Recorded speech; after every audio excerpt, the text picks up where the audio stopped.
Hey guys, welcome back to my channel. So just the other day, I uploaded a video about Farrah Abraham's mother, Debra Danielson. She actually sat down with Chris Hansen. Chris Hansen has a YouTube channel where he put up this video about Danielle Cohn.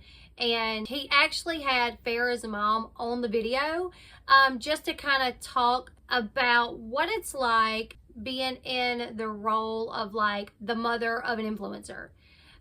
He had her talk about things such as like how MTV impacted them. And in this video, one thing that we learned is that Farrah and her mother, Debra, they're not speaking right now. Debra actually said that. She said throughout Farrah being on Teen Mom, she got this really big sense of entitlement. Nobody can tell her nothing. You know, she doesn't do anything wrong. And it kind of created this monster, she said. That's what she said. It created this monster. And she told everyone listening that she does not talk to her daughter Farrah, that she hasn't talked to her Sophia. And now we're actually finding out that not only is Debra not talking to her daughter Farrah, but she also is not talking to her own mother, Carmilla, who is 84 years old, and she's not talking to her other daughter, Ashley, either. And her own mother, just a couple of months ago, actually had to file for an order of protection against Debra. And in this statement that she made to get this order of protection, she tells the story basically about Debra, like, misusing her funds, opening up accounts that she wasn't aware about, and her living on a small income, Carmilla, the mother, not aware of what her daughter Debra was doing with her money. So she has filed this order of protection against Debra. It was granted. So let's go ahead and get right into it, you guys, because this is wild. Okay, so like I already said, we know that Debra and Farrah, their relationship has been rocky. What we did not know, or I did not know, was that Debra's relationship with her mother is rocky as well. Now it says here, the petition for relief from elder abuse was originally filed by Carmilla Danielson, 84, on June 16th in Iowa. And a judge signed off on the order on June 28th, and it is valid for 1 full year. Now, according to the court filings, the dispute centers around finances and was triggered by a confrontation that happened on June 15th. And this is what Carmilla's petition reads. It says, on June 15th, 2021, Debra showed up to my residence with her husband, David. She tried getting into my home, but I locked the door because I'm afraid of her from all the recent things I've found out. They were both very angry and confronted my granddaughter Ashley in my yard because they wanted in the house to discuss me filing fraud on the Roth IRA accounts as suggested by Fidelity Financial. Ashley had to call the police. David threatened Ashley that the state will be paying a visit to my house soon. The police told them to leave my property and to only communicate with Ashley through email. Now, Ashley is also Debra's daughter. Ashley has lived with her grandmother, Carmilla, for several years. Like, I even think Carmilla raised Ashley for the most part. Ashley has children. Those children live with Carmilla. Ashley and her children both live with her grandmother. So David and Debra actually showed up at her mom's house angry because Carmilla filed paperwork stating that this Roth IRA account was a fraudulent account because she was not aware of it. Her daughter actually set it up. Debra actually started this account without her knowledge, right? So the full statement that Carmilla made is rather lengthy, but we're actually going to go through the full thing. It says, to whom it may concern, I'm writing to notify the responsible party who updated and are appointed Debra Danielson as asset manager, guardianship, and power of attorney over my financial responsibilities that Debra Danielson's responsibilities and access to my accounts are hereby legally reversed and revoked, and she is to be taken off of my accounts effective immediately. This update took place over the past 2 or 3 years, and according to Debra, I have gone broke. However, after investigating my accounts, I have found that Debra opened a rollover Roth IRA account in my name at Fidelity Financial valued at approximately $40,000 and has listed herself as 100% the beneficiary. I was not made aware that I had this account in my name or that Debra listed herself as the beneficiary. I was not aware that she was using any money I had left over from my small fixed income to fund this Roth IRA. I was made to believe that I was completely and totally broke, as that has been what Debra has been telling me for years. I would have to ask her for permission to purchase essentials for myself, such as food or clothing, even though I am retired and have a pension and my Social Security money coming into 2 joint checking accounts that Debra has opened at Fidelity Financial with survivorship rights also in her name. These accounts are fully funded with my direct deposits. I never gave Debra permission to open joint accounts, and I was made to believe from Debra that the accounts were only in my name. I have never been allowed to look at statements or have access to statements from these accounts, as Debra has her personal email listed and is having e-statements sent directly to her. She also has her phone number and email statements tied to the Roth IRA in my name. Debra Danielson has proven she cannot be financially responsible, have proper communication, a cooperative financial plan, budget, act in good faith, and now has left me completely broke. I've also been pressured by Debra to give my one last asset to her in my will, my home. I own my home and I worked my life for it. Among dedicating my time and money to do home renovations to her properties, I have dedicated my home and property to my granddaughter, Ashley Danielson, whom has chosen to live with me since she was a baby and is now the mother to 2 children, my great-grandchildren. I'm very proud of my great-grandchildren, who I've had the opportunity to watch since birth and have lived on my property since birth, whom I wake up, put to bed, feed, attend taking to school, swim lessons, help and teach them to take care of their pets, do laundry, clean, protect, and love dearly. Ashley Danielson, my granddaughter, is the only reason I've been able to eat or have basic necessities. Ashley loves me, cares for me, and takes care of me like her own, since Debra has continuously told me that I am broke. I can now see Debra's alternative motives for her control over my financial assets and the pressure of my home and estate. I believe Debra's behavior has been reflective of someone who is mentally ill, incompetent, and criminalistic.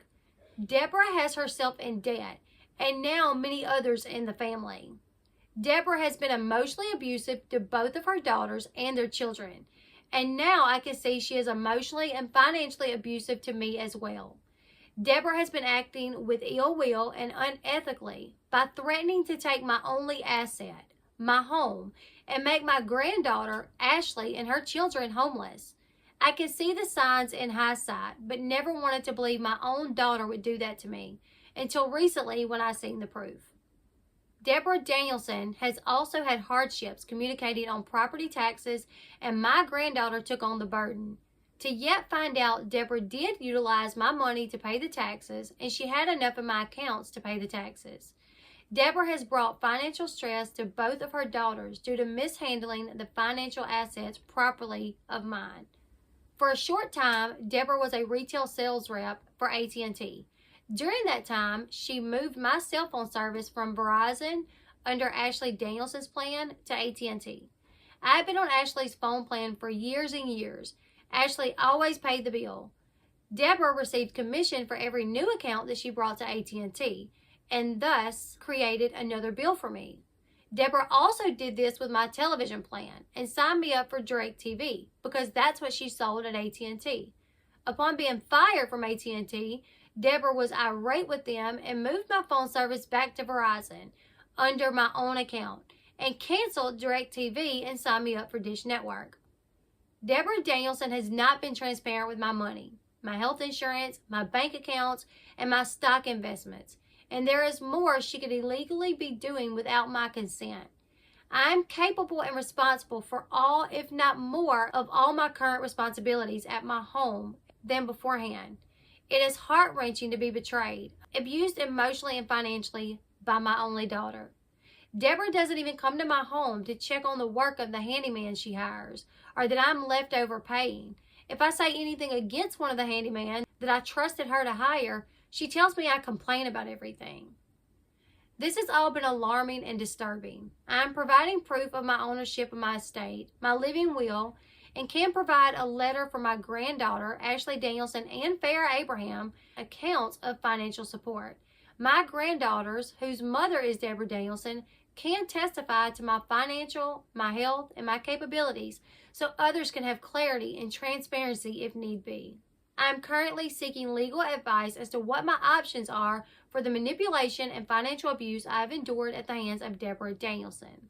Carmela Danielson, and she signed this on 6/15/21. And like I said, a judge actually granted this order on the 18th of the same month, which is just extremely wild to me, you guys. As a result of this being granted, Debra is restrained from abusing, harassing, intimidating, molesting, interfering with, or menacing the vulnerable protected party, or attempting to abuse, harass, intimidate, molest, interfere with, or menace the protected party. Debra is also prohibited from setting foot on Carmela's property. She is also restrained from exercising any powers on behalf of the protected party through a court-appointed guardian, conservator, or guardian ad litem, an attorney, or another third party. This is just so crazy to me, you guys. Farrah and her mom, you know, they've had problems in the past so many times, and I've literally always believed that it was like Farrah.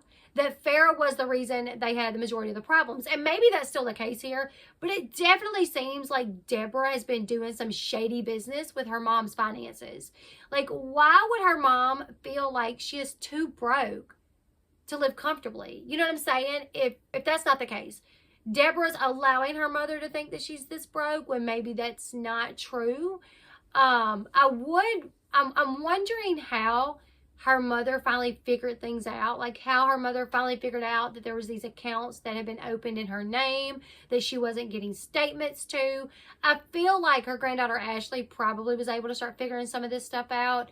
But either way, it's really crazy to hear this, that Debra was doing all kind of shady things with her mom's finances and not telling her mom about it.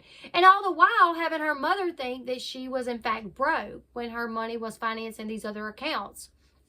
So it definitely makes me wonder if maybe Farrah was not the only issue in this family, and maybe Debra has some things going on as well.